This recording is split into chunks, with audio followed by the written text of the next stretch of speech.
नमस्कार सर्व यूट्यूबकरांना, कसे आहात सगळे आणि स्वागत आहे तुमचं माझ्या या मिनी व्लॉगमध्ये. आज ना बऱ्याच दिवसांनंतर मी व्लॉग टाकते. बरेच दिवस झालं हा व्लॉग शूट करून, पण टाकायला वेळच मिळत नव्हता. आणि आम्ही ना जत्रेमध्ये आहोत. आम्ही कर्णपुऱ्याच्या जत्रेमध्ये गेलो होतो. छत्रपती संभाजीनगरला ही जत्रा दरवर्षी नवरात्रीमध्ये भरत असते आणि तीच जत्रा बघण्यासाठी आम्ही पण गेलेलो आहोत. आणि जत्रा म्हटलं की गर्दी तर असणारच आणि त्याच गर्दीपासून वाचण्यासाठी अंशू बघा किती छान जुगाड केला आहे तिनं. तिच्या पप्पाच्या खांद्यावर बसून मस्तच जत्रा एन्जॉय करत होती.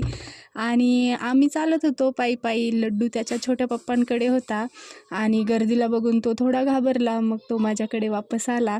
आणि हा बघा पाळणा किती भयानक पाळणा आहे आणि इतके नवीन नवीन पाळणे आलेले होते ह्या वेळेस खेळण्यासाठी. पण काय खेळायला मिळालं नाही कारण की लड्डू लहान होता आणि मी जर पाळण्यात बसली असती तर त्यांनी खाली रडून रडून सगळ्यांना परेशान करून सोडलं असते.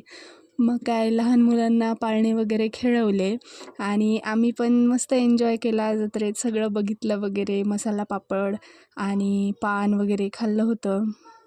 इथली मजा तर कायच सांगू. माझी भाची ऋतुजा आणि अंजू म्हणजेच माझी जाऊ, ह्या दोघीजणी ना ह्या पाळण्यामध्ये बसल्या होत्या आणि एवढा स्पीडने हा पाळणा फिरत होता आणि ह्या दोघींचा खाली वेगळाच राडा सुरू होता की आम्हाला पण ह्या पाळण्यामध्ये बसायचं आहे, आम्हाला काही भीती नाही वाटणार, आम्हाला बसू द्या, असं सगळं ह्यांचं चालू होतं. आणि जोरजोरात ह्या रडत होत्या आणि ह्या पाळण्यात बसून माझी भाची पण एवढ्या जोरजोरात ओरडत होती, एवढी घाबरली होती की तिचा गळाच बसला होता ओरडून ओरडून.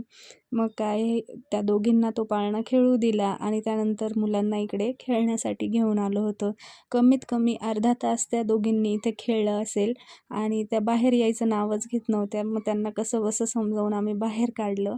आणि हे बघा इथे छोटासा मुलगा कसा बसलेला आहे थंडीचं आणि गोळा खात होता.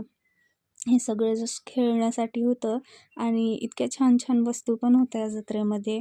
मग काय शेवटी लड्डू लागला रडायला आणि अंशूला पण झोप येत होती. मग आम्ही निघून आलो घरी.